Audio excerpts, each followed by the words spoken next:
forget the money. Like, the amount of effort and time and energy and just stress you just naturally have to deal with is pretty wild. Friends or like relationships I have or whatever, it's almost scary. It's like, hey, I'm warning you now, this is gonna get a little rough sometime. Welcome back to the Circle of Drift podcast presented by Sim HQ. My name is Dawson, and today we're at FD, but this one's still at FD in Atlanta for part 3. When was the last time most people had a 2-hour, 3-hour conversation, not on their phones, no ego, no negative emotion, where you're forced to absorb somebody else's opinion and actually think about it and then respond back? What size wheels and stuff do you have to run on that? I will drift on 20 of those. That's so big. If you come and tell me that you spent $20,000 on an engine but you don't have a media guy, I will laugh in your face. For the future of FD, there's some really cool shit in the works. If you've been waiting for changes, I think next year is going to be it. There's so much more in this episode, so make sure you look below the video and smash that subscribe button. And without further ado, let's get into the podcast. Wanted this shit forever. I've been in the field with whatever they throw at me. Brush it off, pick myself up, moving on to the better. Hey. Ain't no errors, baby, it's a new era. All right, well, definitely got a familiar face here. I assume we're going. All right, cool. Good. We're live. Yeah, right. Jacob Giddings, nice to see you, man. How are we doing out here at FD in Atlanta? A toque was a bad choice. It's definitely hot. Yeah, it's like, I'd agree with that. This thing is like the best and worst decision I've made in my career because it's, well, it's like it's instantly recognizable, which is awesome. So the marketer in me is like, sick. This is mint. Yeah. Literally and mint. The practical person's like, you have to wear this thing no matter what the temperature is. So I was walking around a bit yesterday without it on, and like a couple of people stopped me who really know who I was, and that was kind of cool. Yeah. But most people, like, I just look like any other staff member. That's so funny, dude. But do you still sell them and stuff, I assume? Yeah, we've got them at the truck now. Oh, that's yeah. So I'm hoping it just gets cold, and then everybody needs a hat, and then it's like when it rains. Situational, right? There you go. So no, it's good, dude. I mean, Atlanta's awesome.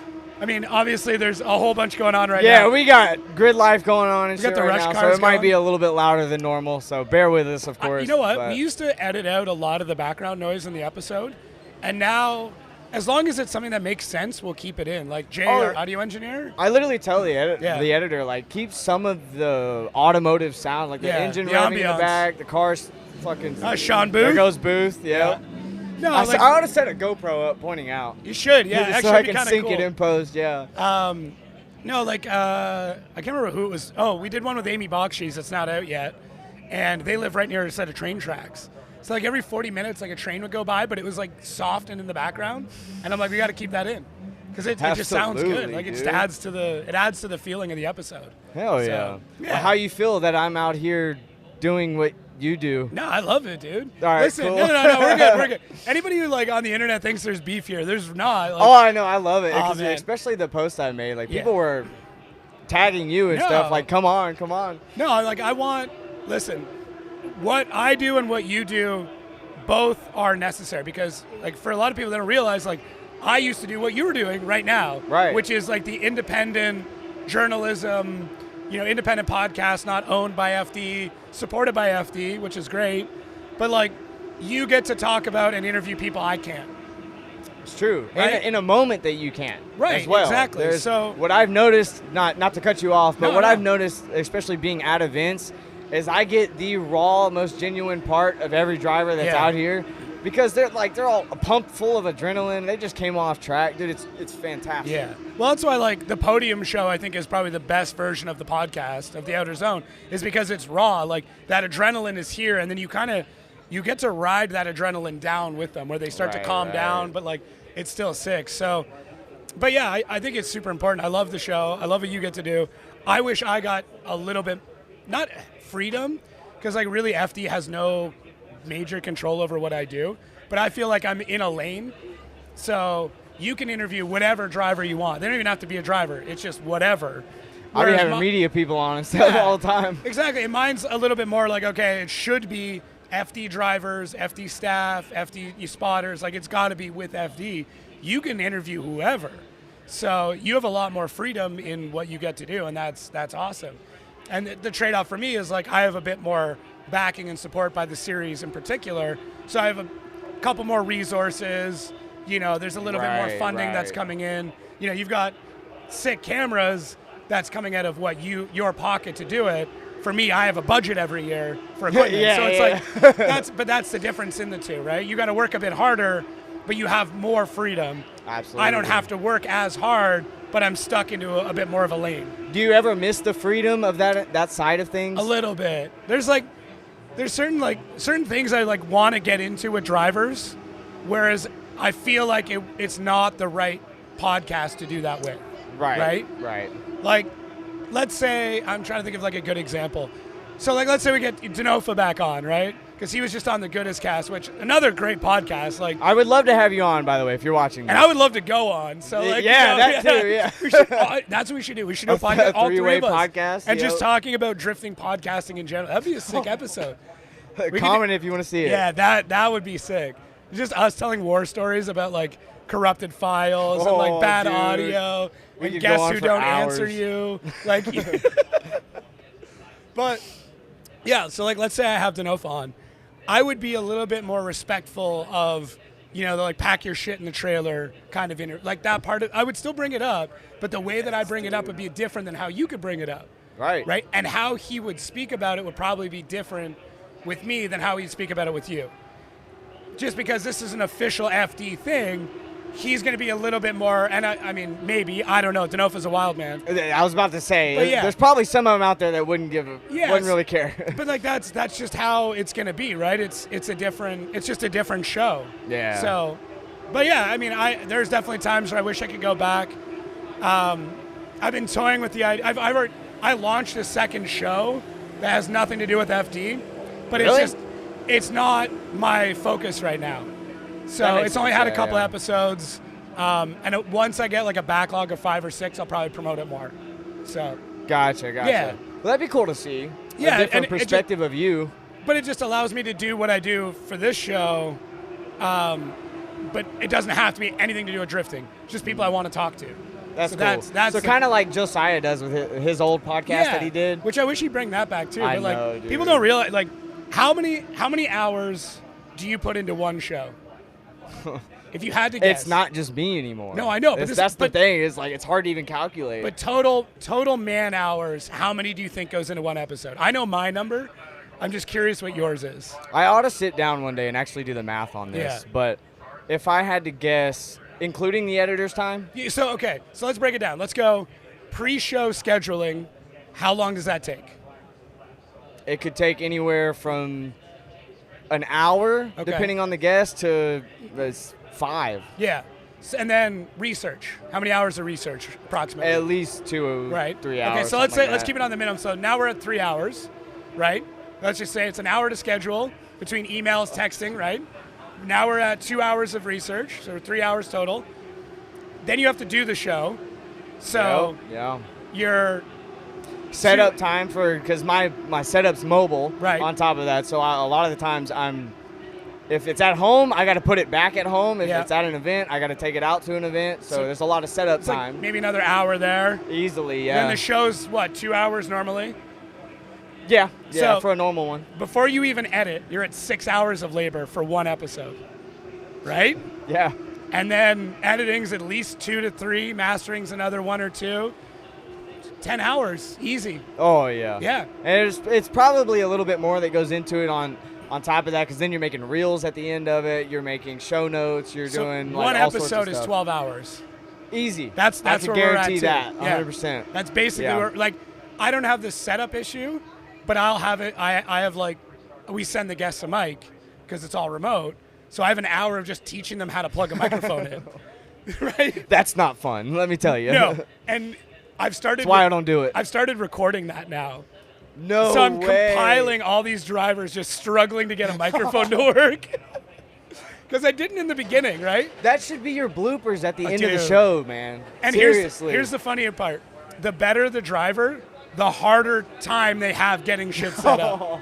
Every all they time. understand is car. Yeah, like ZNOVA and James Dean both, it was like, we're trying to get it to work. We're trying to get things to connect. I'm about to just scratch the podcast. Yeah, exactly. And like Becky had to come in to help James get the mic set. It's just every time. Damn. But yeah, people don't realize 10 hours.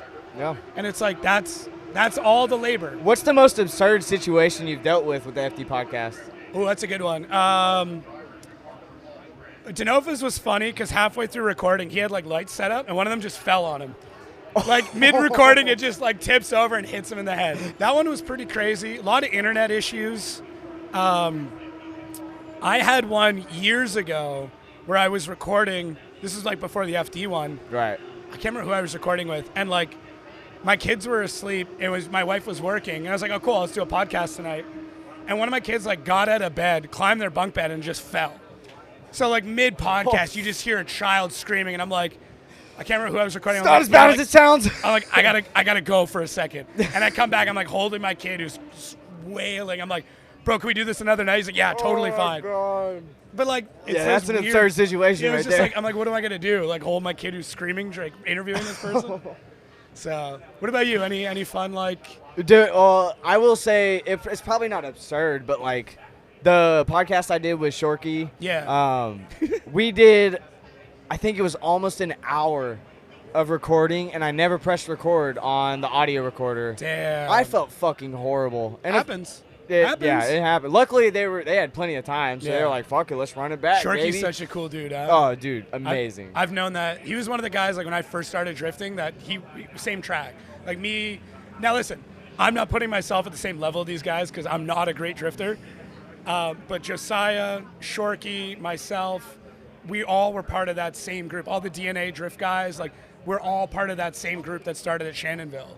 So, all a little bit different times. I think Josiah was there a little earlier than me. Shorky was a little earlier than me.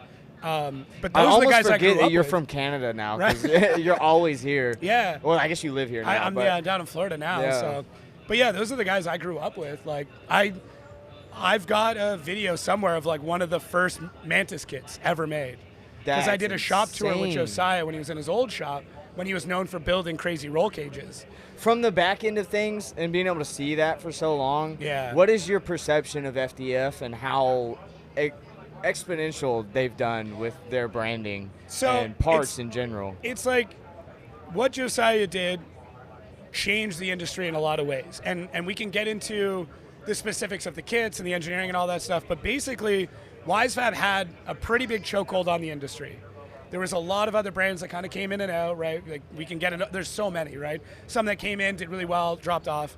But Josiah filled a need and did a really good job of it. And what it really did is it forced WiseFab and every other brand to have to go back to the drawing table and redevelop. And if anything else... You're seeing it out of WiseFab right now. Pardon? You're seeing it out of WiseFab right now. But everybody has to. And this is the glory of, like, I don't want to say capitalism, but, like, competition in the market, right? Once somebody comes in, once a competitor comes in and is either better or cheaper or whatever, everybody else has to pick up the slack to figure out what they're doing. Yeah. So Josiah did some things with like specific parts that break to save the rest of the parts, right? Very smart. Then you saw other companies adapt to that. I can't remember if WiseFab already had that, so I don't want to like say definitively that they did. But regardless, brands had to then compete. But then at some points they got ahead of FDF. And then Josiah had to answer. Now you get this race back and forth of who's going to create the best possible parts for the most competitive price. Right. And that's what, from the grassroots side of things, we win. There's always my argument. People are like, oh, I hate pro drifting. I'm like, bro, if it wasn't for pro drifting, you wouldn't have angle kits that only cost $2,000. You would have chopped knuckles, or you would have some weird hybrid knuckle that still costs you $900 and it's shit because your Ackerman's like this. Like, you have still be welding them fucking things. Yeah, it's like, think about it this way. If you didn't have F1, we wouldn't have carbon fiber. Like, we wouldn't have carbon fiber the way we do now. Kevlar, right? all of it. Yeah, exactly. So if it wasn't for HGK, you wouldn't have all these cars out here. If it wasn't for Kristaps competing in FD, you wouldn't have all these crazy HGK cars. That's true. Right? People don't ever look at the ripple effect behind it. No. That's why the podcast is beautiful. Yeah. That's why this helps. I think for both of us, like, you know, I appreciate it, but like for both of us, when was the last time most people had a 2-hour, 3-hour conversation, not on their phones, just shooting the shit? No ego, no like negative emotion where you're forced to absorb somebody else's opinion and actually think about it and then respond back. Most people listen waiting for their chance to talk. They don't actually listen. when you're in a podcast, you are forced to listen, because if you just go, yeah, and then you move on to something else, that's a shit show. Yeah. No one's going to listen. Everyone will see it. Right? But Everyone for you hears and it. I, and for anybody who produces a podcast, for anybody who's on a podcast, you have to sit and absorb what that person's saying, think about it, and then have a meaningful response or question to keep the convo going. That's what's cool And about it's this. not easy. And It's not easy. the hardest part is learning to just shut the fuck up. It's hard, yeah. And Like- you've gotten really good at that, because in the beginning, you talked a lot, and so did I. But It's bad. yeah, but you have to go back and watch those and realize how far you've come and how much you've developed, because my old podcasts were dog shit. Like, thank you to you guys as well, because you called me out for it. It's all For good, real. though. I mean, if we can just trim back your hell yeahs now, you're set. Dude, I know. Someone made a comment about that the other day and was like, you got to make a shirt that says hell, Hell yeah. yeah. Oh, like, fuck But it should you, just but be you're you right. with like your eyes at like half Hell and just be yeah. like, hell yeah. I have my own things that I do. I do like a weird thing where I'll double back when I speak. I'll start down a sentence and then almost abruptly stop it and then go back to contextualize it and then bring that sentence back. And it's kind of a literary device. It's a way of keeping people engaged in the conversation, because you get them to the point where like, oh my God, he's going to, and then you come back. But for some people, it's just so frustrating. Brutal, like, just yeah. say it. So I have to do those. The other one is I start sentences with so a lot.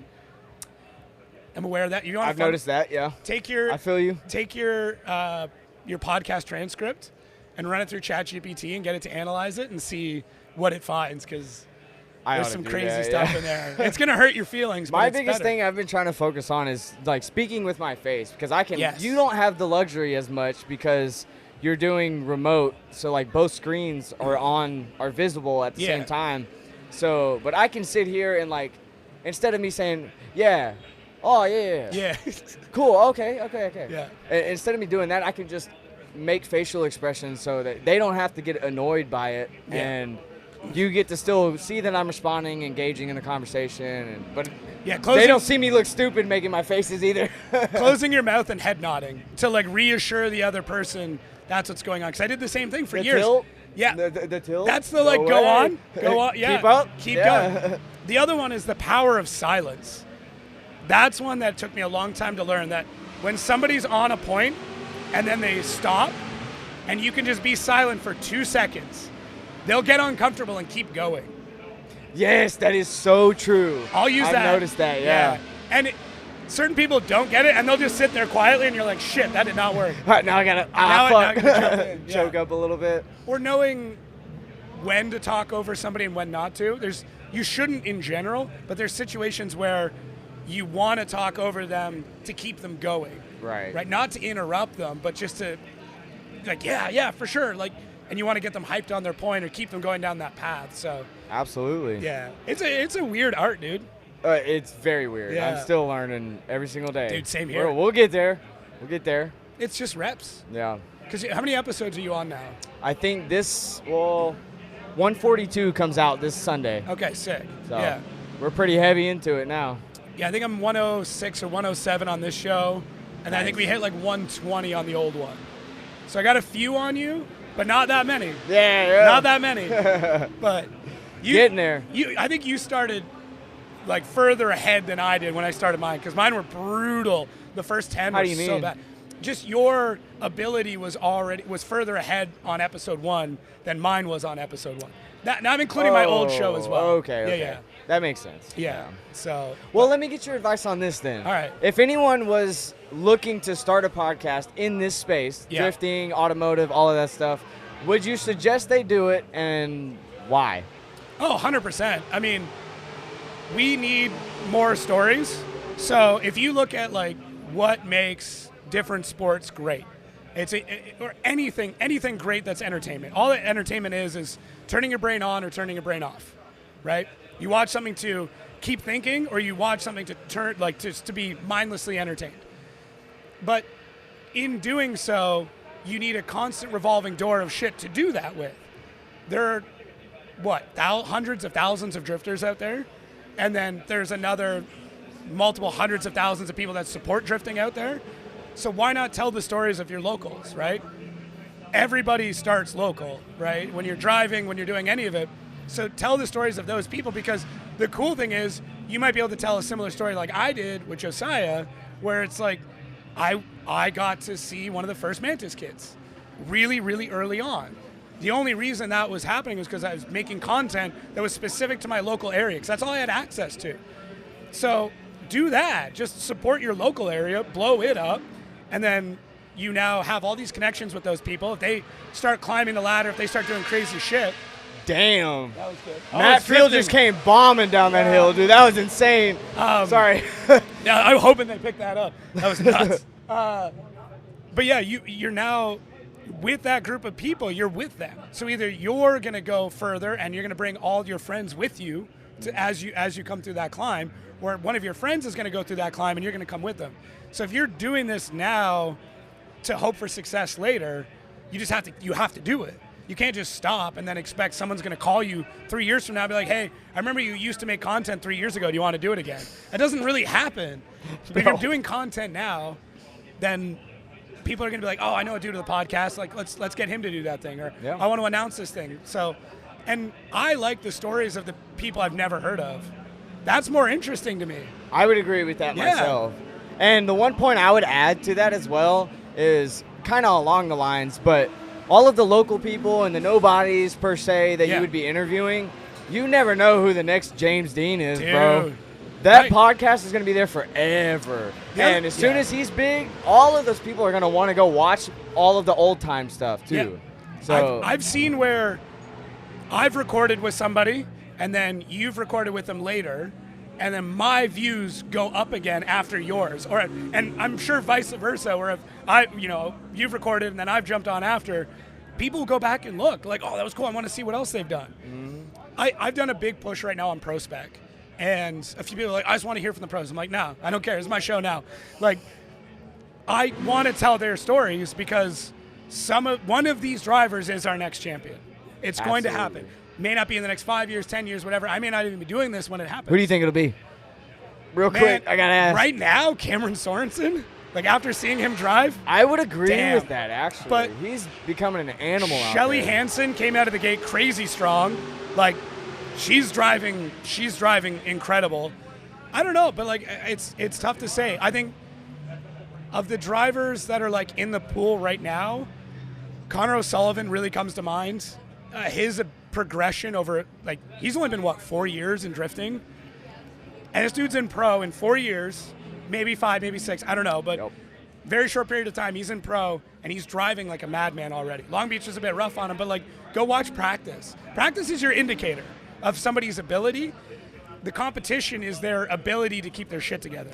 He needs to work on that bit. I was gonna bring that up too, because you called him out last night. Yeah, literally on, dude. You said it live, baby. It's there. Go watch it. Yeah. You see, he's gonna choke himself up, or the however only you way worded he's that. gonna lose is he's gonna take himself that's out. exactly what he did. But then his second run, he dialed it back 5%. He was incredible. Perfect. Yeah. So it's one of those. I mean, look, we love you, O'Sullivan. Oh, the whole family's incredible. But like, Turk, Audi, Matt Field, those are three drivers that are deserving of a championship, and I hope they win one in the night. I hope each of them win one in succession. Cool, let's move on to whatever's next. 100% agree. But for drivers coming up, yeah, those are the two that come to mind right off. And I've only seen Cameron Sorensen drive a couple of times on the internet, once in person, so it's a big statement, and I get that.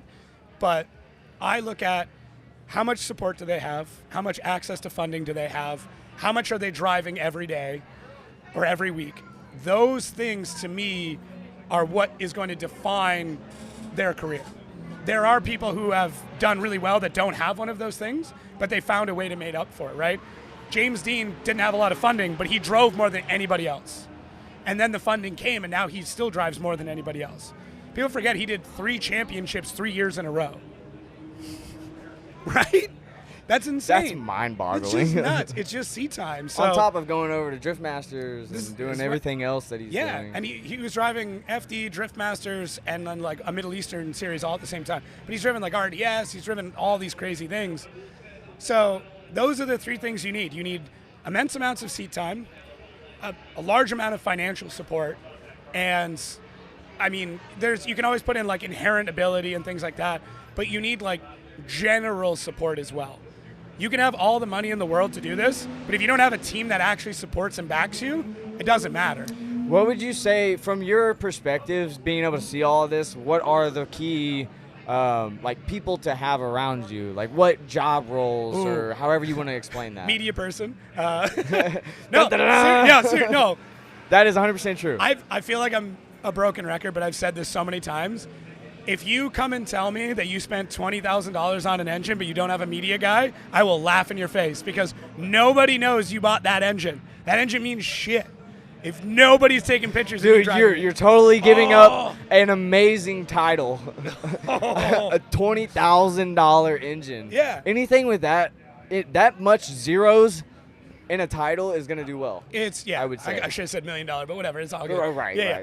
But to me, a very passionate and dedicated media person that doesn't say no to new ideas.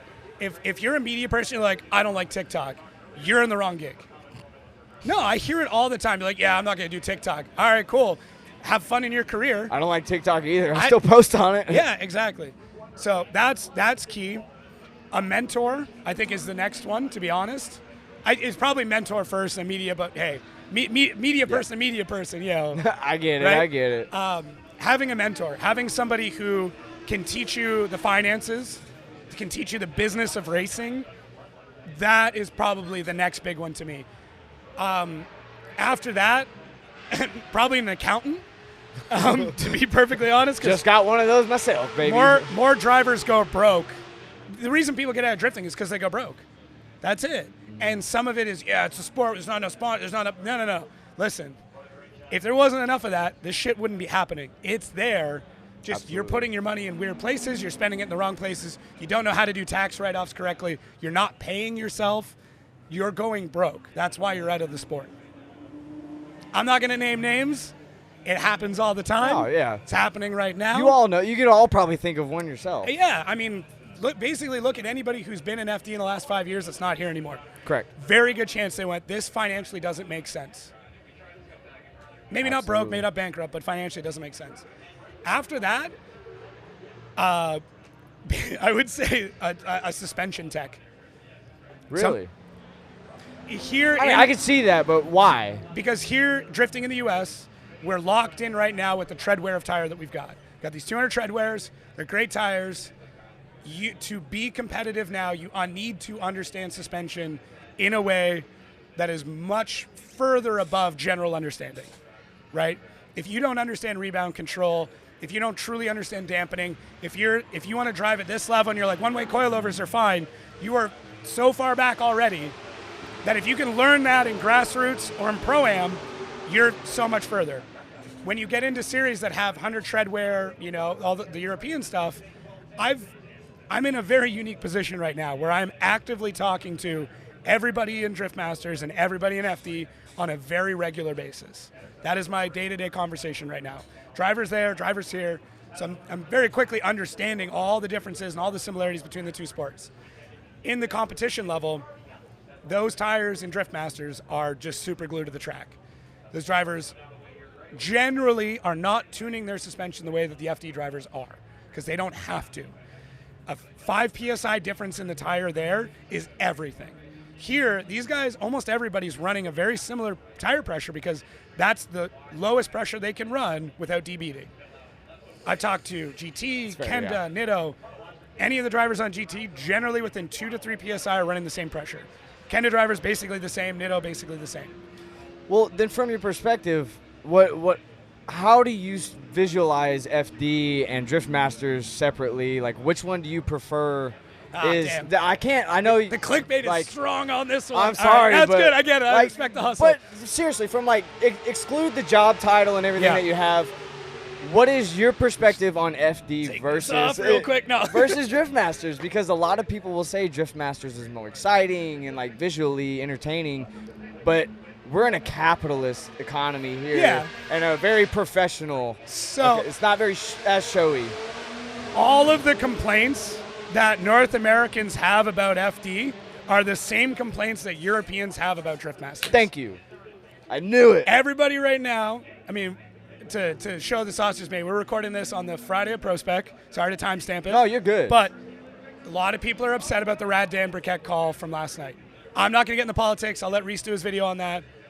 But the judging and, these guys suck, all this stuff. If you go over and read comments from Drift Masters, those same arguments happen about the Drift Masters judges. Fun fact, we share a judge. But people are like, Drift Masters judging is so much better, it's so much better. I'm like, Vernon is the same judge from both. Yeah. And he agreed across on almost all the calls. I think there was 2 where he thought differently. Yeah. But like, it's just funny. And then people in Europe are like, the Americans they have so much more funding. There's so much more money there. They can get such better sponsors. Come over here, like, look at Drift Master. Look, they got Red Bull. Like, we have Monster and Rockstar. Like, the same arguments we're having here, they're having over there. Absolutely. And they look at FD and go, FD's got their shit together. Their judging is better. Their show is better. Their announcers are better. Like, whatever. Like, it's just a whole bunch of pointing finger they're just, bullshit. everything is better. The grass is always greener on the other side. That's exactly what it is. The difference, clarification. yeah, no, that's all it is. The drifting is, from the top level, is basically the same. When you get down to the granular, it's very different. So top level, I think almost anybody from Drift Masters can come over to FD, adapt, do well. I think almost anybody from FD go to Drift Masters, adapt, and do well. Truly think that. Look at Adam LZ. He's floated between both them. Not a problem. Josiah. Yeah, I mean, Josiah struggled due to engine issues, but I mean, he was a pro spec driver here, came over to Drift Masters, struggled. A lot of that was just crazy engine and sourcing. Yeah. Trying to maintain an LS in Europe is not easy. Yeah. So I would assume so. Cool program though. But James Dean dominates there, dominates here. Like, there is crossover. Connor Shanahan, Jack Shanahan. Connor won a championship in Drift Masters. Comes over here, crushes. Didn't win a championship, still top 10. So I think it shows that the crossover is there. Absolutely. Over there, you have to trust the tires and set the car up for those tires, which are crazy sticky. Here, the tires aren't as sticky, but you need to know suspension better to get the most out of our tires.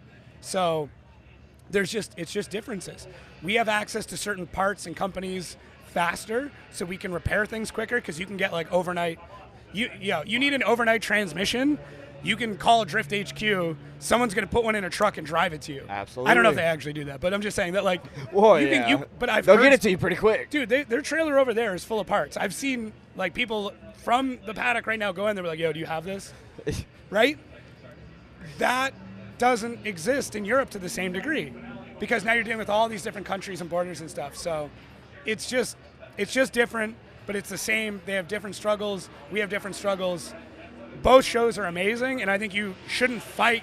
You should support both, because if one goes out, it's not going to look good on drifting as a whole.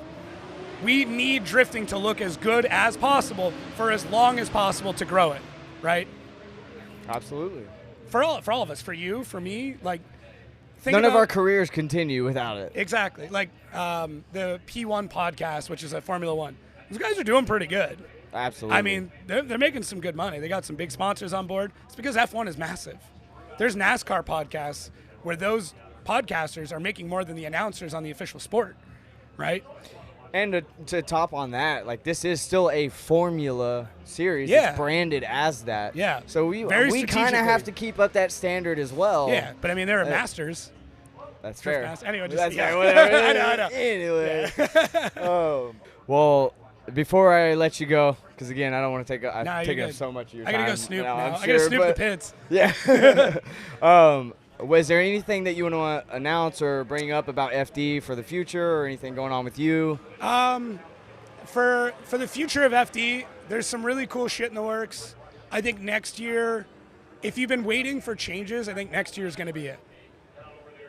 I think it's probably the best way to Really? put it. Yeah, next year is going to be, in my opinion, is going to be a very different year. I can't say why. Even, Maybe like, off air. Topics?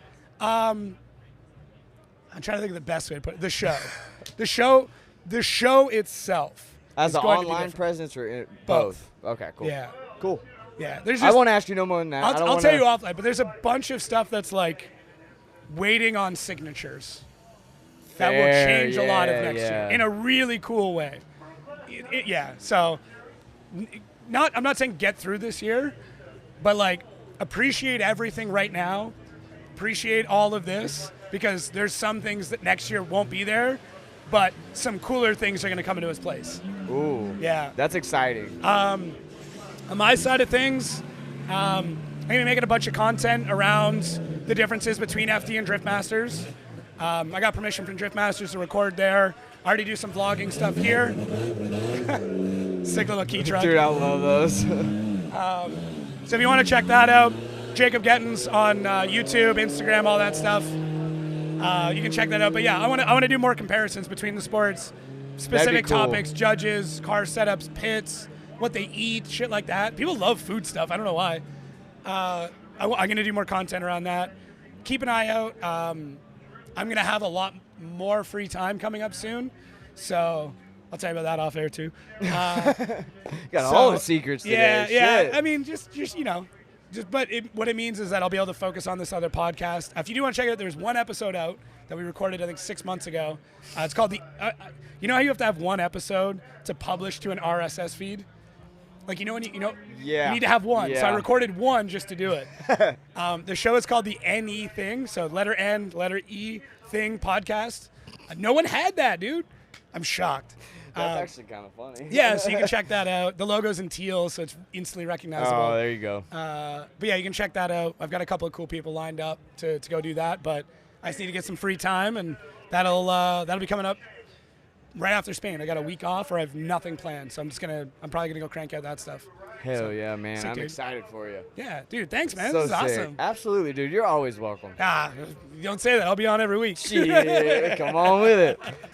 Oh, Sick, that's dude. so cool, dude. Well, I don't want to hold you up no No, you're more. good. I really Appreciate appreciate it, bro. Yeah, man. You go have fun. I will. And don't get too much hate online. Nah, it's fine. I'm dealing with it. Live stream, eat you alive. Yeah, it's all good. Thanks, guys. Yo, dude, when's your first event?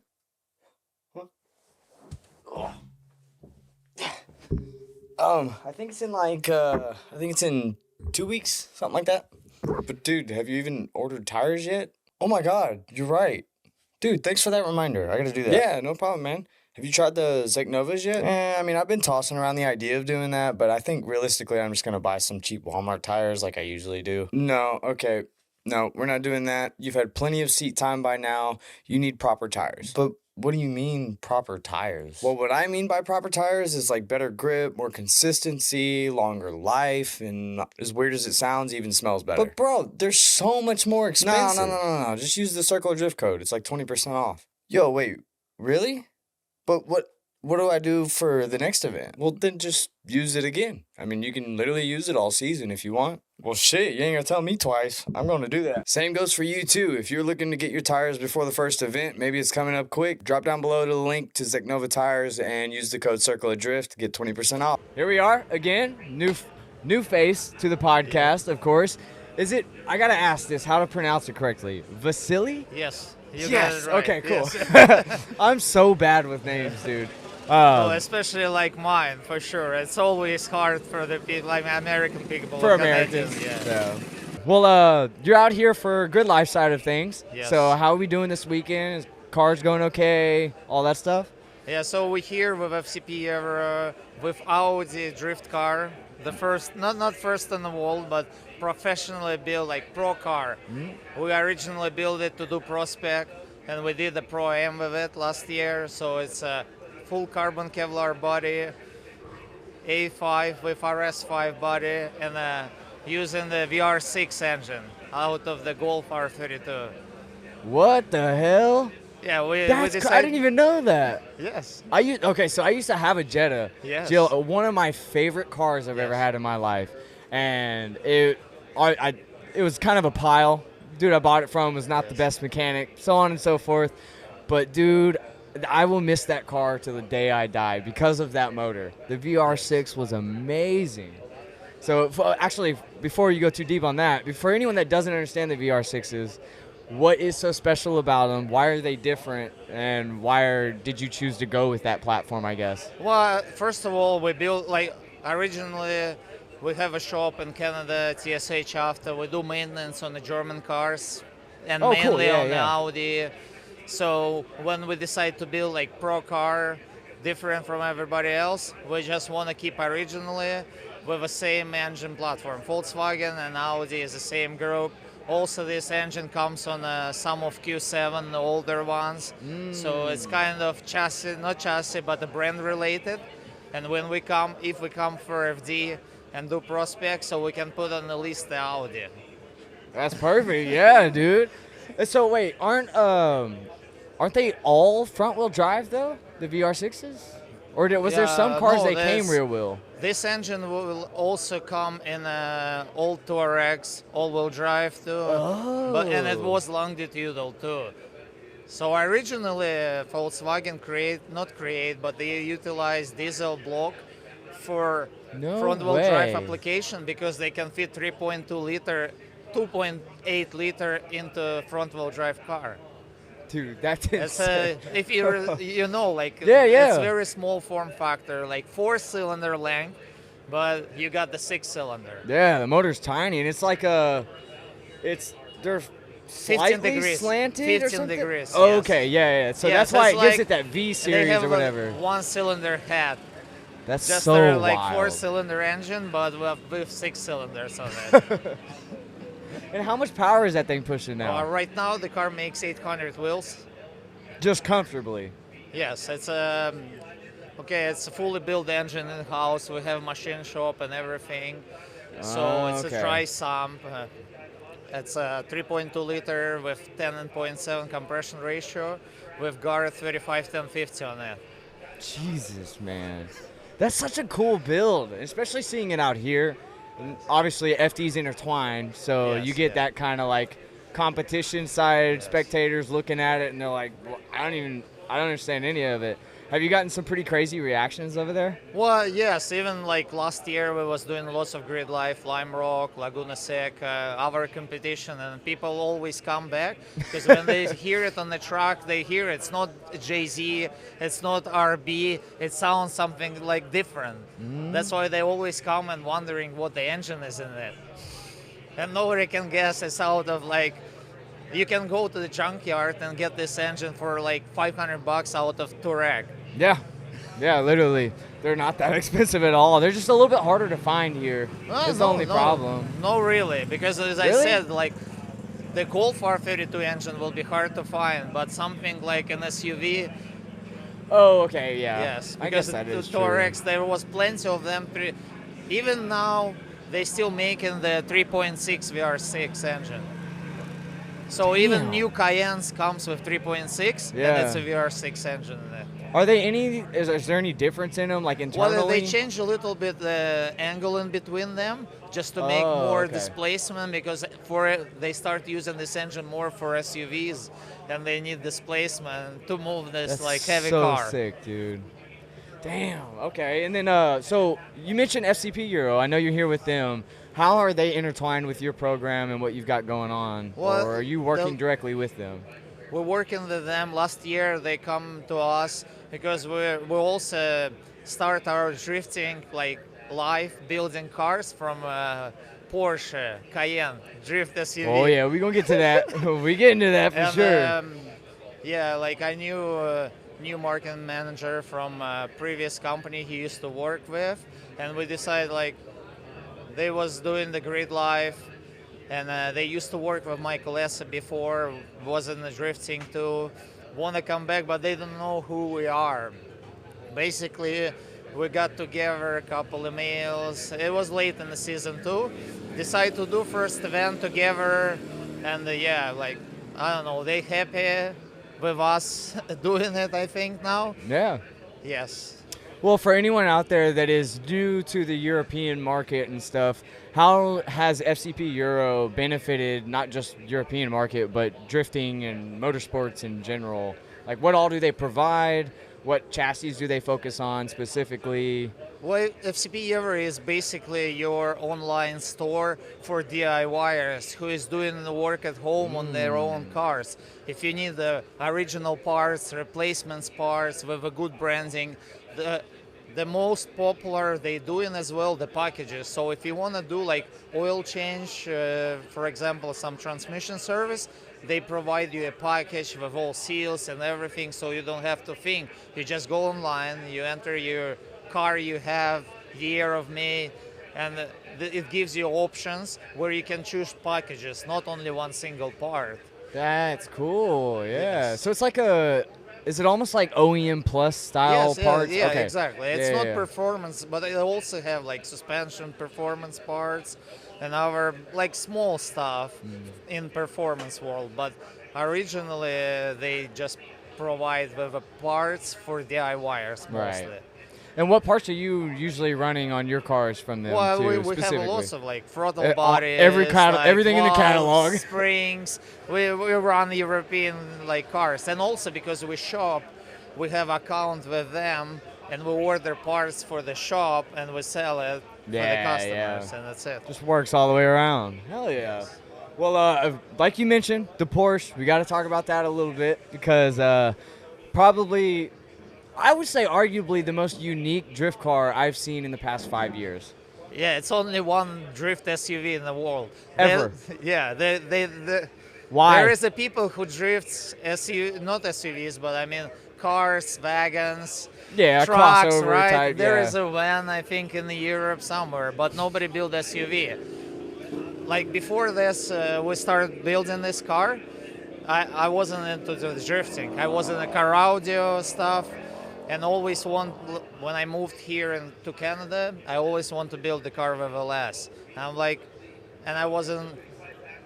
I think we want to build like burnout car first, but also want to make it slam. So we start working on that, putting LS in it with some auto transmission, and I want to slam like really low, so it looks like almost like a wagon. Hell yeah. Yes. So Josiah is a FDF race shop. He's local to us, 2 hours away. And Only I 2 wasn't- hours. Yes, only That's 2 hours. incredible. That's the thing. Our cars drifts the way they drifts because of FDF. If not the Josiah brain behind that, I don't think it would be possible. How much angle does those cars even make from the factory? It's probably Cayenne like, because it's an not just the Audi, geometry of it. The because geometry's going to be SUVs trash. SUVs, an all-wheel drive. It's like probably, I don't know, like 28 maybe degrees, something it's like so that. awful. Right. Oh. And so I figure out he was local to me. I started bothering him to make a drop knuckle for me. So, and out of that, he added a little bit angle to that, and kind of through this project it evolved in the drift car. But by the time we was building, we didn't know if it's gonna work or it's not. Damn, so what hiccups did y'all run into as y'all were developing the kits and stuff for it? Yeah, it's one of a kind. I drop all stuff like stock knuckles and everything, but it's Cayenne in the front is very similar to 350Z. Really? Yes, so So it's very did y'all close. just kind of like hold up a Z kit to kind of formalize what it would look like, or how did No, the process it's of like designing it go? We took apart original stuff, arms, subframe, front subframe, top mounts for upper control arms, knuckles. He got scan everything, put it all together in a cut. Oh, so he's just working it up in the computer. Yes, That's so and nuts. he's looking at geometry and also dropping the knuckles. So, like, because to make it right on a drift car, you cannot just like shorten the knuckle, right? Because the best option for that will be to lift your wheel up, but also looking at all other factors.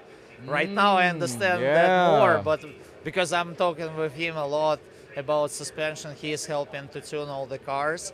But when we start, I didn't know that much, and when I come to him, I'm like, oh, okay, it's because my first idea was like maybe we'll make it ourselves. Good luck. Lucky me, we found Josiah, and yeah, he was local, so I bother him a lot, but yeah, he helps Yeah. us. Well, as far as the rear goes, what does the rear suspension look like from the factory compared to like your normal Z or something like that? Well, Is it the Porsche Cayenne in the rear is kind of multi-link suspension, similar to BMW So pretty 90. basic. Only Okay. it has the shocks not mounting to the body. It mounts on the second subframe. So you can pull out the rear subframe with all arms and everything on it. That's and the cool. shocks. nice? Okay, yeah. But That's kinda those how- arms I made myself.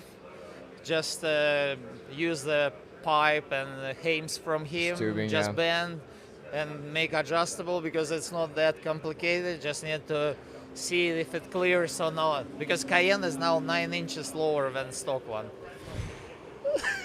Dude, that's fucking incredible. What coilovers and stuff are you running on that? What did you have to get, or were those We're custom? Yeah, no, it's a scale suspension as well. Canadian company help us. They make lots of like. Okay, let me say this way, because the Porsche Cayenne has the issue with air struts. Lots of companies makes the air strut replacement to the regular spring ones. So they already had the design kit like for the Cayenne, No for the way. regular. And I asked them to make it extra slam low, and that's it. Just give me a dumped one. Take 5 inches off of it. Yeah, and the front spring rate, I think it's around 30 kilograms. Oh my God! What Why, does that equate to like, I guess, pounds or whatever? The Americanized version, Yeah, I don't know. I think all the springs they just rate like this. Oh, or is it? Oh yeah, no. yes, all springs. We're just is dumb. Like We this. just don't Yes, say yes, kilograms. We just say yes, Ks. K, yes, yeah. 30, yeah, exactly. Sorry. I it's just a proved that Canadian whole stuff. theory of being dumb. My bad. I didn't make us look very good. Oh well. Yeah, so it's very stiff. 30K. Yes, in the front and 19 in the rear. I can't even think of another car that would need that stiff of a spring. Well, all double wishbones like cars need stiffer in the Oh, front, okay. right? Because our Yeah. Audi Pro car run 24 in the front. That's fair. Probably Dude, your that's so 350Z insane. too. Well, no, I run about 15K, 16K in the front. It's really not. I do need to go up just a little bit, Yeah, maybe to because it's- 18, 20, but Our Audi like competition car in front 24. dude. What is the rear at? Rear is 19 on the Cayenne and 5 at the Audi. But it's 4,800 pounds. Okay, that was my next question. How much does the whole thing weigh? That's a And the drift lot on of weight, 22s. dude. It's all 4 seats too. 4 seats, cage. Have Front you seats weighed it is with Bentley. filled Yep. seats? No, I would never wait with the passengers, but like without Add 400 or passengers, 500. 4,800 pounds. Oh, sorry. So we weigh, it's 4,800 pounds. So you would probably guess 48. Ooh. Yeah, it Like depends on the 53, passengers. It's like 5,400 it's pounds? close to 6,000 pounds probably with 4 Wow, passengers. dude. That's insane. And we slamming this thing last year at Laguna Seca. So does it have a lot of squat, I assume? No, because just of the because of the legs, spring yes, rates? yeah. Okay. It's So it's pretty loose in the rear, I would assume it's then, not right? competition car, it's just a fun car. party. It has a full stereo too in it. You still got AC in it? No AC Oh, because it's a damn. less swap, right? Oh, that's right. Yeah. So we have a less 2 stock bottom end supercharger, higher like it's 11 compression ratio with a 7 psi boost, making 530 wheels. damn. And BMW transmission, E92 335 transmission, and a stock rear end. So stock diff No. and stock axles. What's the ratio on those diffs? No, we put like the one with 4.3, so it's really high and it's Oh, okay. easy to drive. Sick. In this case. Sick. That's so cool, But it dude. I pulls love 4 seeing it people, out there. Like average 4 people, no problem. That's what we usually do, like fill it up with seats and just go. That's got to be a whole experience doing 4 people. I've never personally had a car that does that, but I've been in a car that has 4 seats, and it's dude, being the a rear back one seat is very nuts. fun, for sure. The rear seats, you feel it like harder when going in the front, for Yeah, sure. you feel all the bumps, everything. The But it feels G-force. a lot of people who drove it, because I don't drive. I just enjoy building stuff, Yeah, weird yeah. stuff.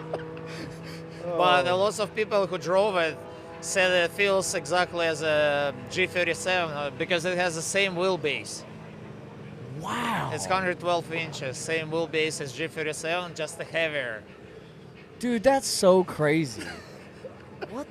What size wheels and stuff do you have to run on 22s. that? We drift on 22s. That's so big. Those are on my truck right now. I run 22s on my the truck. tires is 255 30 22s. And some Holy like shit! very cheap. I mean, it's still cheap. You still find Iron Mans or something like that for $100 a tire. That just blew my fucking mind. Oh my god. So has anyone ever approached you to like build one of these for them? Well, the people asking like for the angle kit and everything, and I refer Josiah right away like to go FDF, but nobody's Nobody's done it? Yes, something Oh like that. man. Well, that's got to feel good on your part then, right? No, yeah, but I think one of the guy messaged me. He's building some Infinity or something SUV, and he said yes, we're working on the new project, but it's still secret. But it's SUV too. So another SUV is another coming. SUV. Can you give away the manufacturer? No, I cannot. Oh, well, like it'll It's give probably away gonna too much. say somewhere around Volkswagen Audi group though. Oh, so keep an eye out. That's what. Yeah. When can we expect that probably, Why? or at least to know about We're it? trying to finish before Lime Rock. Ooh, okay. Maybe not drivable. We'll see, because it's gonna be very complicated because we're gonna use a direct injection engine. So like it's lots of, and it's gonna be on turbolomic with 8 HP transmission, and we cannot really say nothing because this build is gonna go to FCP Euro channel. So we're building together this project. Will it end up at SEMA? I don't know. We'll see. Possibly. Yes. That'd be cool if it did, man. Yeah, we want to drive it, but like we will see how it goes. Yeah. Well, is there any chassis that you would hope to visit in the future and do something wild with, other than what you guys already have planned? Well, we like weird stuff, and we're trying to keep the Audi Volkswagen platform. Eventually, maybe for our A5, just a newer generation of that. But I always, looked into something different. Yeah. Oh, yeah. Well, one thing that I want to ask, given that you're from a different country, offer a different perspective, from your point of view, what chassis or what basic car would you suggest anyone trying to get into drifting? Because here we're obviously going to say 350Z or exactly, yes. C6, C5 Corvette. Yes, So- but it's, in Canada it will be the same. Same probably, thing? Yes, 350Z. That's the easiest thing you can do. You go FDF, buy angle kit. You go like BC Racing, scale, suspend. Doesn't matter. Surprised like you the didn't say colors. It's probably E36. something cheap. No, E36.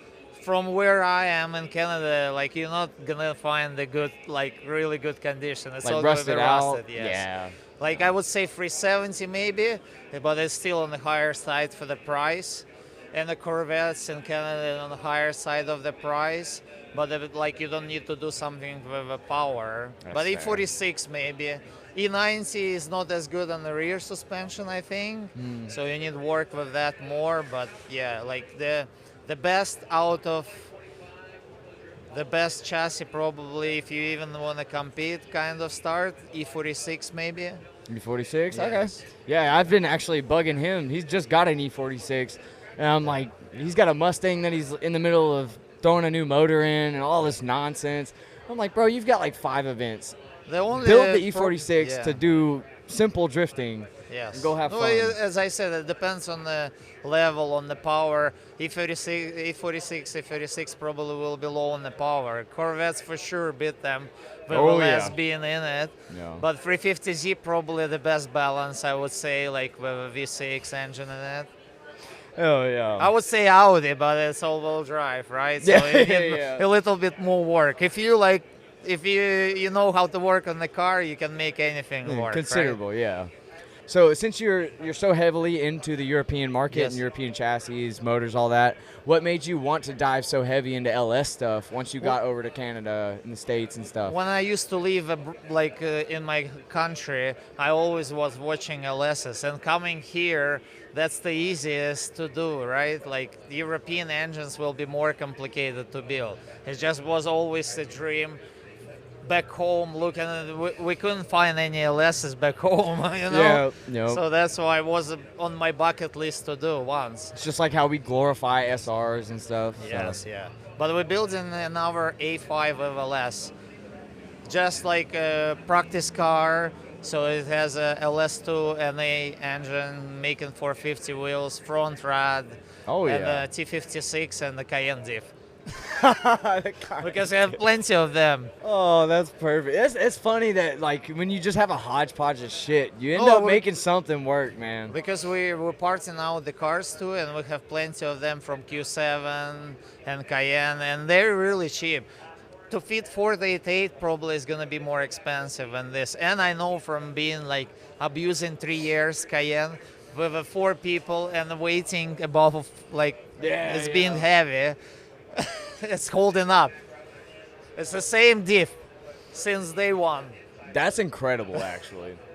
Yeah. Well, is there anything else that you want to make sure that you specify on for not only your program, but any of your sponsors or any events coming up that is very special? We don't have like crazy sponsors, but we're trying to always do more when the people ask and ask the sponsors what they want. Just make sure we deliver more when they ask. Absolutely. Yeah. And And, never and oversell, underdeliver. I get that. Yes, and never be shy to come and talk to the people. And in my case, I think the best option is always face-to-face, because emails or something like that never works. Just go to the shows, see the companies, talk to the people. That makes the best impression about you. Absolutely. I would agree. Same concept I work Yeah. with. So, hell yeah, man. Well, you got any? What's the next event for you? Next one, we're gonna do Lake Erie Pro-Am Okay. with Audi and maybe Formula Drift Pro Bro Down with a Cayenne. Nice. Hell yeah. Yeah, Okay, we're well, probably gonna do Grid Life, Lime Rock, Laguna Seca as well this year with FCP, and yeah, we're trying to do as much as we can. Just keep venturing out. Yes. I get it, man. Well, hell yeah, I really appreciate it. Do you want to shout out any of your sponsors? Just like Yeah, hardcore just shout out? to FCP Euro. Thanks for believing in us, as well as FDF Race Shop and all our company who supports in us. Hell yeah, man. Well, I want to say thank you again for taking time out. Thank you. This was absolutely Thanks for awesome. giving the time. Yeah, man. Good, unique perspective. I love this, dude. Yeah. Always love to hear a good story. So, really Thank you. appreciate it. And I Yes. hope you have a good rest of your weekend, man. You too. Thank Thanks. you. Well, anyways, we have if you were around that Been long ago, a a while. familiar face, but Matt Schulman, it's up, good to guys? see you, We're man. back. How we It's feeling? Good. A little frustrated because I am on Dan's team, and what happened. But we're moving on from it. But it's drifting, and either way, we're having a good time. Yeah. What's your perspective of it? How do you feel about it? It's just my main thing is that like where drifting is now, we need more than judges. We need telemetry data to give a base, or if they're unsure or something, because like it's just to that point where it's so competitive to where they need to have telemetry involved, like Drift Masters does and some other series do, because like I see what they're saying, but like the overall outcome, like it's purely obvious. But like again, like there's both mistakes on both sides. But either way, like everybody's competitive here, and like it's just it's mind-boggling to think like they expect certain things that are almost nearly impossible. And it's so different when you're in the car, and as a driver seeing it, it's like I understand. I understand. And like they tell us things, and then they'll tell us the opposite too sometimes, and then they'll judge in the same event, they'll judge another call the way it should have went for us, but not for somebody else. You know what I mean? Or vice versa. Like it's just like inconsistent. I think we need consistency. And again, there's no hate to the judges or anything. Like we don't hate anybody, or like we're allowed to be frustrated. We're allowed to be frustrated. If they Totally think it's get right, that. we think it's wrong, or vice versa. Like again, we're allowed to feel the way we feel. If that makes sense. Absolutely, and obviously you should be able to talk to them like you guys are doing, which is great. I love that they actually offer that you guys can come and duke it out a it's little really bit. funny because literally I'm 2 weeks sure ago there should be at a whole my- comedy show about 2 it. weeks ago at my pro-am, literally, basically the same scenario happened. Funny Oh enough. no! And and Dan is one of the judges there, but I wasn't mad at him. And the 2 other judges voted against me, but like it was a call that was like probably the most obvious thing in history of anything in a battle. and they gave the win to him, and I was very upset.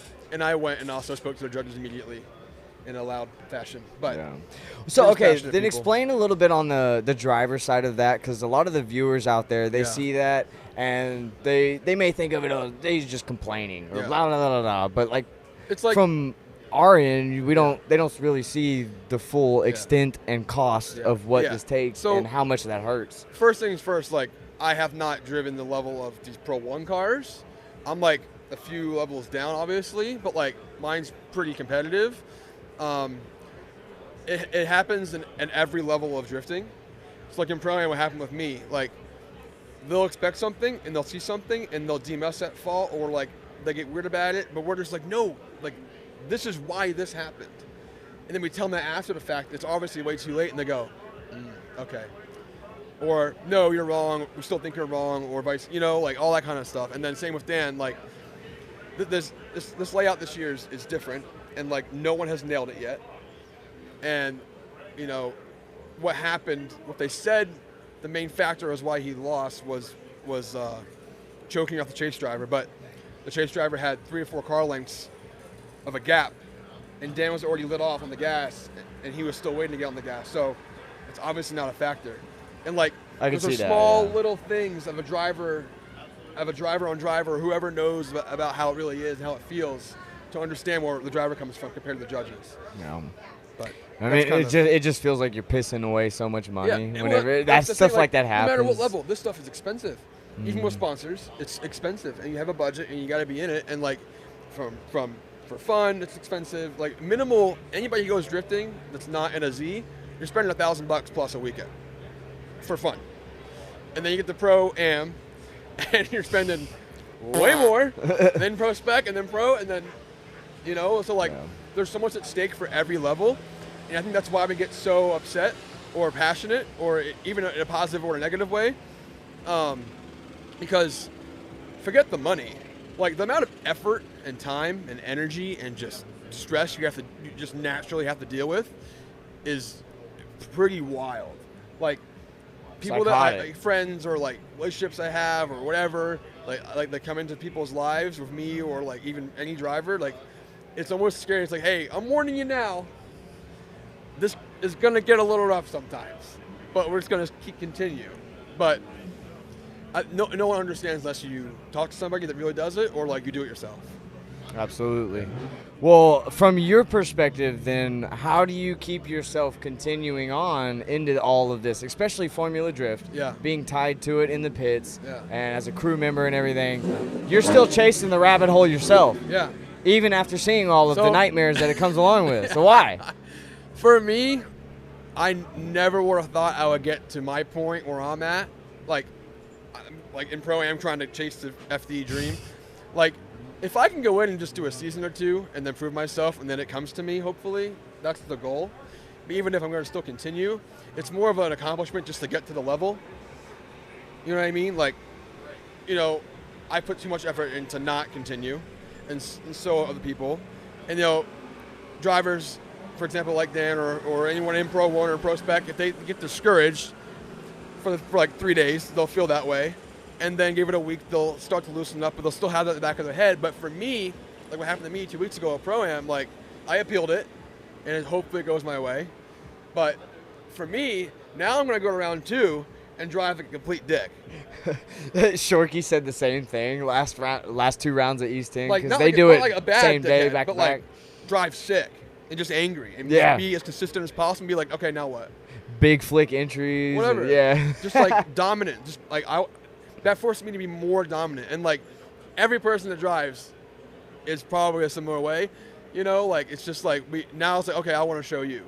I don't care what the outcome is. Well, as far as the program and stuff goes, I know you've brought on several new sponsors and stuff like that. So how has that improved over this year compared to last year? Oh man, I mean, and in what ways? Last year I had some help with some sponsors, but then I really proved myself. But this year in 2025, I'm officially driving for Njuku Racing, and they're in my hometown of Claremont, Florida, and like I've always wanted to drive for them, and the opportunity arose, and I took the opportunity, and now I'm driving for them. They've helped out majorly to make this year possible, and having the support and the stress relief of doing it myself is huge, and like just that alone, the one less thing to worry about is huge. Obviously, financially, or like parts help, or tools that to make certain things in the car, fabrication wise or whatever. Like just all the help in the world, and they feel like family, and they've helped a lot. And then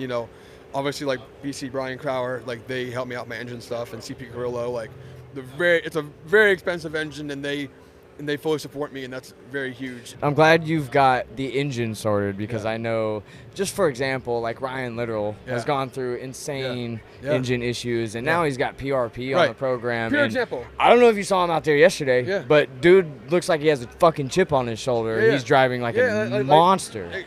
It's a very similar situation, but obviously Ryan's on a different level than me, obviously. But like it's the same thing regardless. Like you have all those problems of parts or engine builders that's just like that aren't there, and then you get someone like PRP or like Brian Crowder says, hey man, like we see you have this problem, like we want to help you do this, and then you go to get an engine builder, and then you have success.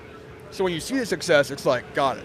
And that's probably why a lot of sponsors help people, obviously, because they want the best in the world to use their parts, and then fans and people that want to be like them use them. And it's just like, okay, if Rad Dan runs a 3/4 stroker and has zero problems, then I'm gonna go buy one from Dan.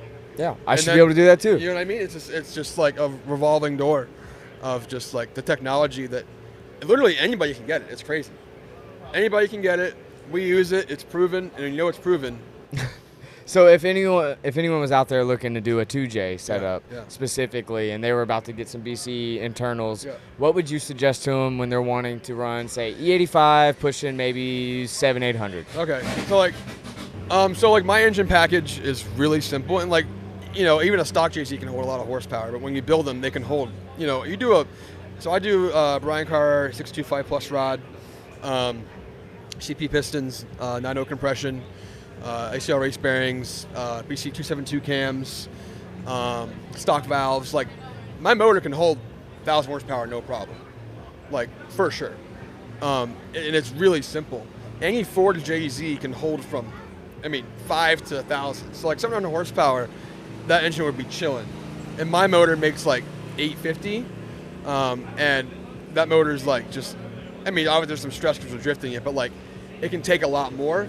So like even if you put a simple 625 plus rod from BC in your car with a good piston and proper cams and a good tuner, like you can basically, okay, I have this turbo in the car, like a Garrett G35 1050 turbo like I run. You can make from 5 to close to 800-900 horsepower on that turbo on a JZ. So like you can have the confidence of, I'll keep it at 6. Okay, now I want 7.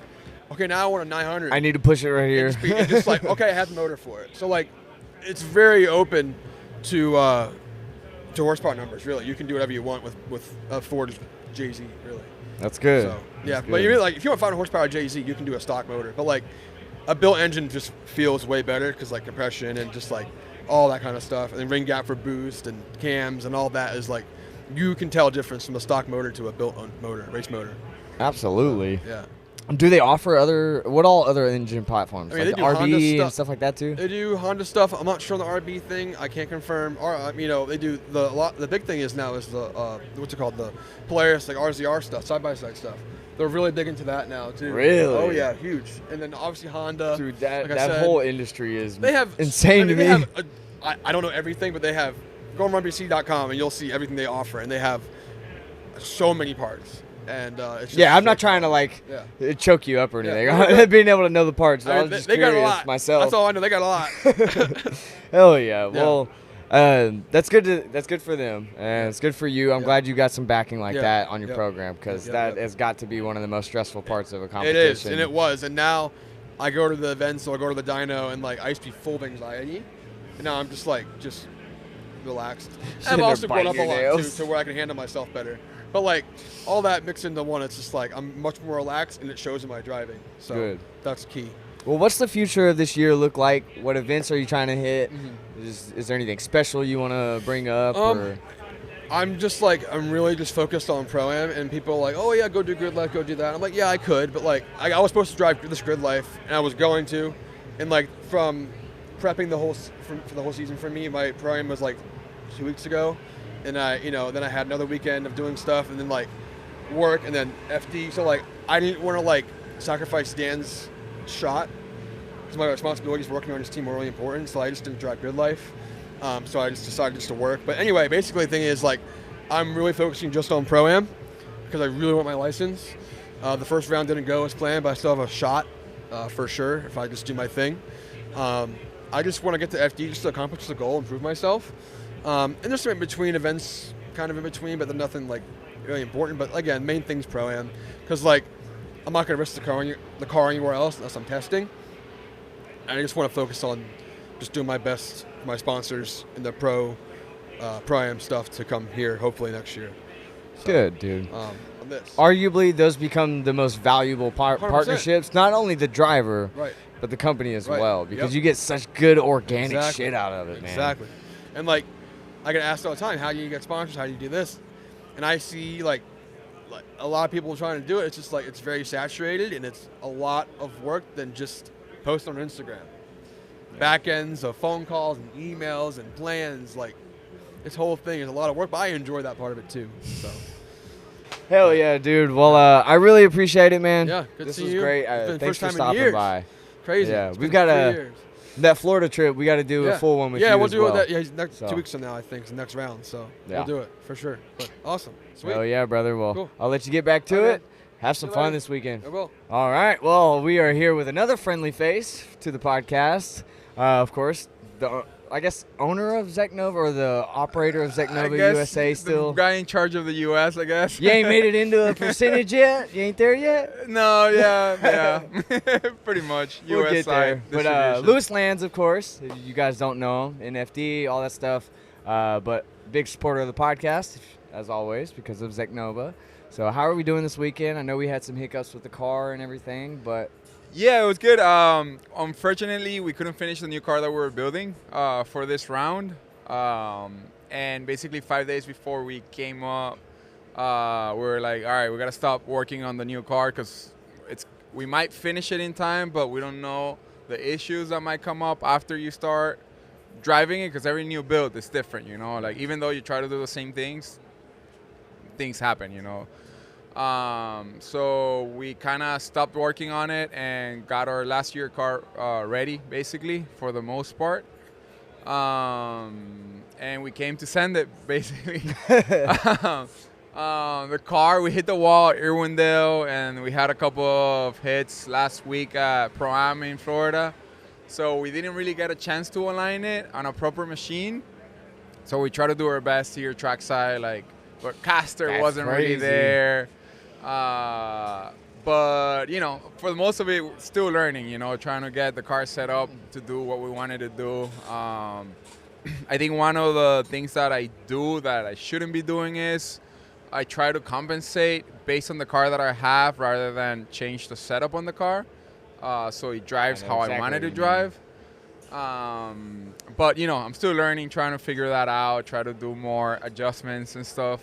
definitely something you got to learn here. Yeah, Doing 100%. this. And one thing that I noticed, like Adam LZ, when I've been to the compound and we were like driving the S15 just for fun, and this dude is like making adjustment changes and stuff. The most minuscule adjustments, too. You're like, wait, what? Like, Why? we're just like trying to, you know, Please just driving it explain. for fun. But he basically like made it drive better, you know? And that's something that really opened up my mind to like, okay, you know, you got to stop like just trying to drive the car and like make the car drive better. So, you know, learning, trying to get better and try to stay longer here in this drifting world. Yeah. Well, I know we had some mechanical issues, but before that, for anyone that doesn't know, what car are you building? Why did you choose to build that for FD and everything? Yeah, so the C6 that we drove last year, when we finished the round at Utah, I wanted to drive West Coast events, try to bring the ZNOVA brand out there to the West Coast and show people the tires and what they can do. So obviously we couldn't work on the car because there's a lot of things that came up that we can make it better on the car. But the car was on the road, and obviously we couldn't really work on it. So I had a chassis that I had bought because it was a good price. And that's when we came up with the idea of, well, the car's on the West Coast, let's start building this.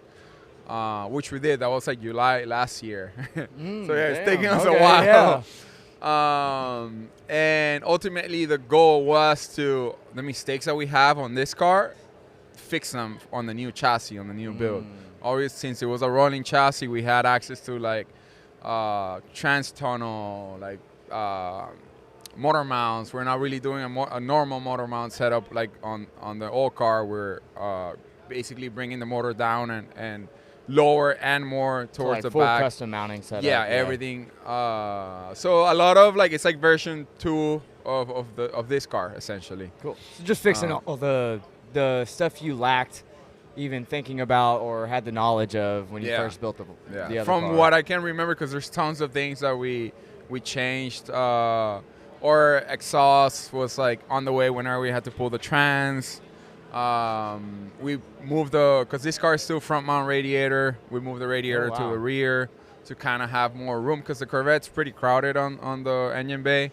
So, also helps with having more weight in the back, which we think it might work better, but it might not. It's one of those, like, that's the other thing. We didn't want to, like, rush finishing the car and then come drive here and, like, we have no clue. Here. Yeah, no clue how to drive. Not going 20 down that hill, man. Hell no. Yeah, definitely. No. Yeah. Well, when do you expect to have that car finished and at least be able to test it? So the last thing that we did, we put it on the dyno, and we were having crank sensor issues. It's got a gesso drive, it's an LS, and from what Freddie was telling me, like, it's a common thing when you build those motors. So, but again, we had to wait for parts, and it was just gonna be too crowded. We just have to move a sensor to the front and I think once we do that, take it to the dyno. Hopefully this week we should have a final dyno run on that car. Oh, that's quick. So, yeah. And then hopefully, I'm saying we'll go testing next weekend, but you know how it is. Probably not, but. Well, following weekend. Let's go for that. Yeah. We know how all this goes. No, we're going all in once we get back, and we got to get ready, because I really want to get at least like 5 practice sessions on that car, find the setup, be comfortable enough for Find New the Jersey. problems. Yeah. That's good, dude. Well, let's tackle some of the problems that you had here. I know we had some clutch failures, or not fully clutch failure, but when you came down that hill, you lost it. So Yeah. So before that first battle, I felt the clutch a little weird, and I told the guys, like, there's something, like, the pedal feels different. So before that last run, we went into it. We opened up the master, bled it, like, do everything that you're supposed to do for a clutch that might be feeling different. Everything seemed fine. There was nothing, no leaks, no nothing. And we're like, okay, I mean, the pedal still feels weird, but send it. What else are we gonna do, right? We're not gonna drop the trans. There won't be enough time.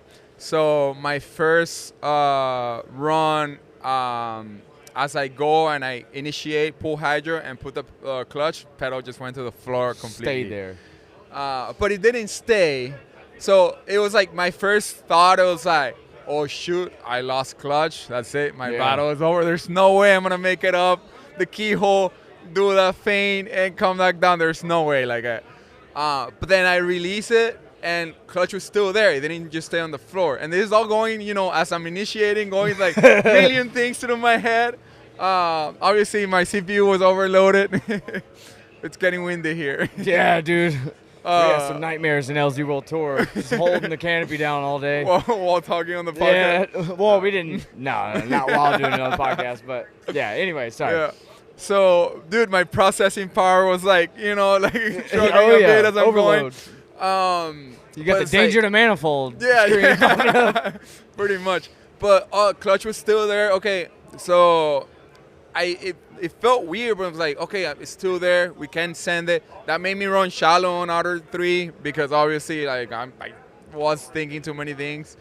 But clutch was still there. Luckily, I was able to finish the run. And even though we had mistakes, there was nothing major. So I called my 5 minutes timeout, and that's when it clicked. It's like, dude, it's the clutch pedal stop. Like, that's why, because it went way deeper. Like, usually when the stop was there, it was like this. When I lost it, it's like all the way to the ground. Damn. And that's usually there, for those that don't know, on Corvettes, that slave cylinder. If you don't put a clutch pedal stop, you overextend the slave.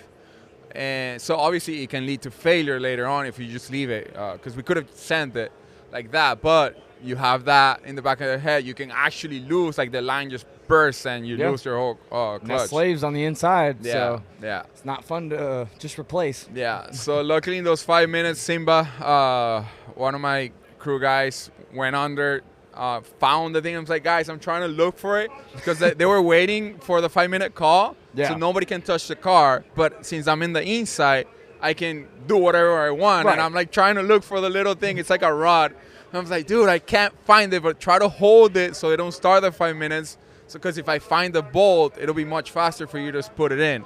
Wow.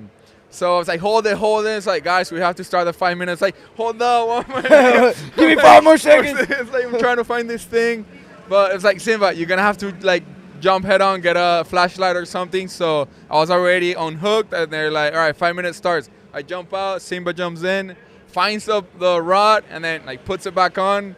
And within 2-3 minutes, it was already, all right, it's back on, Damn. like it's good to go. At least you were able to get that back in there. quick, dude, definitely. and make it back to the line. Yeah, and that's one of the main things for having a team that works on your car, rather than just like that they come help for the weekend. Because Simba knew exactly what it was and how to put it on and how to get it set up. Because if you get somebody else that have never seen that or never worked on it, they'll struggle. Like, what do you mean a rod on the pedal? Like, Could be the difference between winning and losing. 100%. Simple as that. So it's definitely awesome that I have a team that they work on the car and they also come out and help out, and it's part of the crew.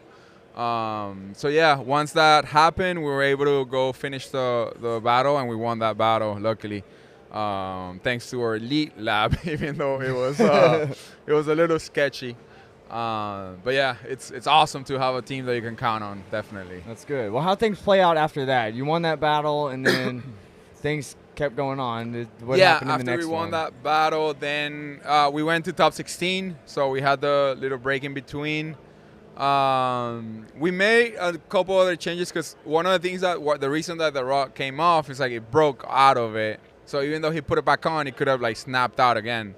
So he welded it, and we did a few things, and it wasn't enough, as in when you were clutching, the clutch was kind of a little bit engaged, but nothing that we couldn't drive. I felt it, but it was okay, like we can still send it like that. But we went against Dimitri Brutsky, which, 2-time champion. It's guys that I look up to. You got second last night. Yeah. Congrats to you, by the way. Yeah, for sure. And then when we started following him, he was leading first. And then coming down the hill, as soon as we start, he goes really slow. And I'm like, what's going on? So I'm like there, ready to go, going down the hill. And then as we get closer, he just lights off. I'm like, oh shoot. He's playing the game. I wasn't ready. Yeah. He played you like a fiddle. Yeah. So it's something that they told me, it's like, yeah, dude, pros, like they do it all the time, and it's kind of like a welcome to Prospect. Yeah.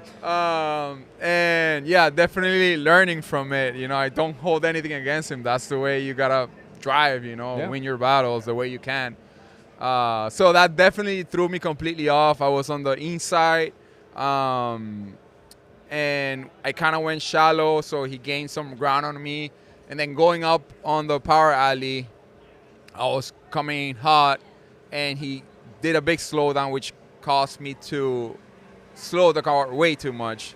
When I was practicing, and usually I do this, that we can hit people on non-momentum zones. But here in Atlanta, the initiation and outer zone 3, before you get to it, those are the slowdown zones. So essentially, if you hit somebody there, you're going to be at fault because they are slowing down. And even if they park it, it's really hard to tell, if you hit them, because once you hit them, like that's it, it's off. So when I'm practicing, I'm already, okay, I can't hit anybody on those zones because it could be my fault. So I'm already in the back of my head. I'm coming in hot, and when I see him slow down a lot, I was like, no. I gotta stay back. Oh shit. Yeah. Where if it would have been on any other zone, I would have been like, I would try to time it. So, because obviously they're not gonna slow down forever, and you can light off and just be on that door. But since this was a slowdown zone, I'm like, no, I can't hit him. I can't hit him. Bit. And by the time he lit off, like lost us there a bit, and I tried to catch up for the the remaining of the run, and it was. Yeah. Is that a not moment there. that you think that maybe you should have bent the rule a little, or not? I guess it's not a rule, but what the judges are looking for a little bit, just to keep that proximity and stay in the pocket like that? Yeah. Now that after we reviewed it and everything, and Brian, my spotter, he was telling me like, if you would have lit off like you wanted to, like not thinking that it was a momentum zone, you probably would have stayed on him or hit him a little bit, like kind of like give him a push, but you wouldn't have, like the judges wouldn't have held it against me. But you know, split seconds decisions. Yeah, it's a live and learn decision, of course. Yeah. But you know, it's one of those things. I wish we could practice Atlanta. It's such a rat track that driving is amazing, but we only get like once a year shot. Yeah. So are you not doing any laps on the sim or anything beforehand? I Just to have, get the but recognition. Yeah. So obviously they changed the layout like that. The new inner clip, it's different. The touch and go, it's not. You know, it's different. And I find myself doing things in the sim that I don't do in real life. Like there's a lot of like throttling in and out to keep the car in drift or whatnot. So I try not to overdo it because then I'm doing that in real life, which I'm not really supposed I see what you to. mean, yeah. But it's good for kind of like learning the track and figuring things out. It's just like that extra step of, oh man, I don't know if I should be doing this or not, you know?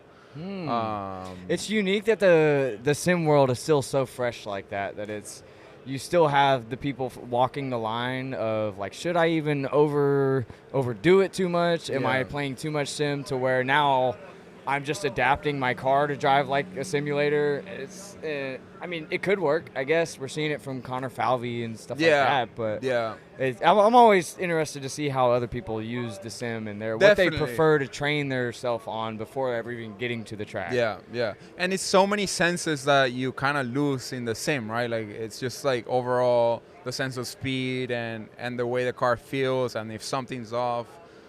In the sim, the car is always the same. It's always perfect, you know. You don't have extra variables or whatnot. But it's what definitely. What sim are you using? So I have a Fanatec DD1, or which one's the cheapest, DD1 or DD2? I think the cheaper DD, whatever it is. DD1, I think. Yeah. I could be totally wrong on that. They'll correct us. Yeah. So DD1, and I think like the V2 pedals from Fanatec, and I've had it for a while. I used to do road racing in it mostly, and then I just adapted it for drifting. Gotcha. Actually, my hydro is like maybe like 15 years old or 20, something like that. Damn, like son, ancient tech. Yeah, Oh. but you know, it's just a hydro. It doesn't really. It still has the. It's not an on and off. It still has like the whole thing. So. I do believe if you upgraded the setup that you have, you would be able to resemble a little bit better, and you probably enjoy it a little bit more as far as replicating your setup. Because then you can really dial in shifter position and wheel position, make sure your pedals are at the right height, and like all that nonsense that nobody thinks about. Yeah, definitely. I definitely use it more for road racing than drifting. It's like what I really like to drive.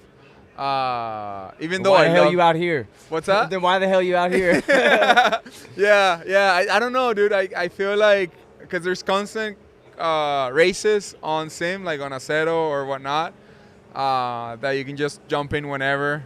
There's really, or I'm not at the level to compete on sim drifting, essentially. I mean, those guys are killing it. Yeah, I'm not it. Fuck no. Those dudes are wild. It's insane, like, what they do. It's like, I don't know. It's weird, right? That we can do it in real life, but not in the. It's kind of frustrating, actually. It is very frustrating. It took me forever. I think that's just a normal thing, though. Yeah. Anyone that starts in a car, you're essentially taking away the majority of senses you use to even make the drift happen. Yeah. But if you're starting in a sim, like, you're starting with less senses anyway, so you just start adding to it. Yeah. It's like, oh, I have more feedback. Yeah. I know more of what to do. Yeah, definitely. That's probably why you always see people that start on the sim can grab a car easy and learn, rather than you get pro drivers and you throw them on a sim and they can't turn a lap.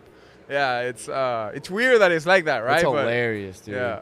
Especially, I'll try and drive one of the pro cars in the sim too, because they got the whole FD car pack or whatever. Yeah. I can't drive a single one of those Yeah, it's at hard. all.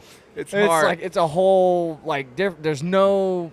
The steering's twitchy as fuck for one. Yeah. It feels like as soon as you hit any bit of throttle, it doesn't matter if I'm in 5th gear or whatever. It just immediately lights off and kicks me around. Yeah. I'm like, this is impossible to drive. You people are crazy. Yeah, for But- sure. Yeah. Oh, well, as far as ZNOVA, is there anything you're trying to do to improve the brand or expand it anymore this year? I know it's kind of hard the way things are, but Yeah, I had so many plans for this year, and then the tariff things happened, so it definitely slowed us down because of the uncertainty. You know, like you don't know what's happening, and it's hard to get people to invest when things are like that.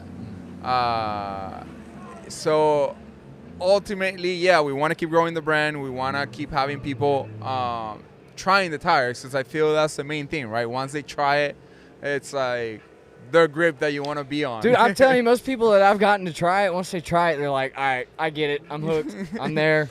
Yeah. At least they're in stock, all that stuff. So, Yeah. it's So- literally just, like you said, getting someone to try it. Yeah, and definitely I want to bring the prices down, man. That's like my ultimate goal ever since this started. And If you could have, obviously not to get anyone's hopes up or anything, but if there was a price that you'd love to just sit at, that's good for the client, it's good for you, it grows the business, all of that stuff, what would you hope for a price to be after the tariffs and everything finalized? I would, obviously right now it's impossible with the tariffs, but I think $100, 265, it's like, you know, amazing, right? Like that's for everybody or anybody. That's like ultimate goal. But again, it's like it's impossible with the tariffs. Like we'll be at negative, so it wouldn't make sense. But yeah, ultimate goal, if tariffs drop, like we're gonna make it happen. You know, that's Good. the ultimate goal, and always in stock. Like so, guys can have access to good grip at an affordable price. Like really, that's what we're trying to make. Well, good. I appreciate that, not just for me, but for the industry as well, because we always need our tires. But you got anything special coming up this year that you want to make sure you announce, or any special events, anything like that? Nothing really as of now. Obviously, we're gonna be at SEMA at the end of the year, which is always fun, and it's like when the whole all the motorsports community comes together. Are you gonna be party. trying to do something out there? Yeah, I'll definitely be there, but probably just being there. Okay. I don't know if I want to go through the whole headache of, you know, especially doing a booth or anything like that. Yeah, I'm not there yet. Yeah. If I get offered to drive and someone wants to cover that, Yeah. then sure, yeah. Yeah. But Yeah, we might figure something out on the West Coast during SEMA, the same way we did like the entry comp at AVS. That was fun. The community enjoyed it. Yeah, if our program is moving good and we have the car dialed in, and we might try to do something like that. that's cool. And yeah, hopefully that's the plan. Awesome, man. Well, you want to shout any sponsors out or anything before we sign off? Everybody, wow, the guys that did my livery, I love the way the car looks, that blue. Drift HQ, like always, OMP, dude, like my suit is amazing. It's so comfortable. Grananelli Motorsports. I don't know if you were able to see, they got these blue coils, coil packs. So it matches with the car, like the coil packs are actually blue. The blue coil wires. Yeah, dude, it's awesome that we have companies that we work with that I've been wanting to work with. Motegi wheels. The wheels look so big on the car, which I love it, because usually you have to run 18s, right? Yeah. But the way they designed that spoke, it makes it look bigger, which I think it looks like better on the car. Yeah. Since the Corvette has such a big wheel gap. But yeah, I'm stoked to be out here, blessed, and with my family coming and supporting. And I have the whole Venezuela people backing. That's been amazing. Like I did a TikTok video and like showing the flag on the car and stuff, and it like blew up. So yeah, I'm super happy about pride, that. baby. Yeah, super love happy it, about dude. that. That's awesome. Well, I just want to say that if you are looking for ZNOVAs or you've been considering it, maybe now you are after this conversation, you can always use the code CircleOfDrift2 now and save 20% off. So For sure. absolutely. I really appreciate it, man. Thank you for taking the time out of your weekend. Thank you, man. It's always fun to chat. So, Always. Yeah. Good to see you. Go enjoy the rest of it, brother. You too, man. Take care. Absolutely. Stacking way up to the ceiling. Trust no bitch, can't catch no feelings. I've been taking long flights from the Bay to Ibiza. Hit home runs, I'm a ball like Jeter. I just want fuck, then I leave her. I'm a young pop star, call the boy Justin Bieber. Got a little money, if you want, I can teach you. Whole life a movie, you can watch it in theater. Stacking way up to the ceiling. Trust no bitch, can't catch no feelings.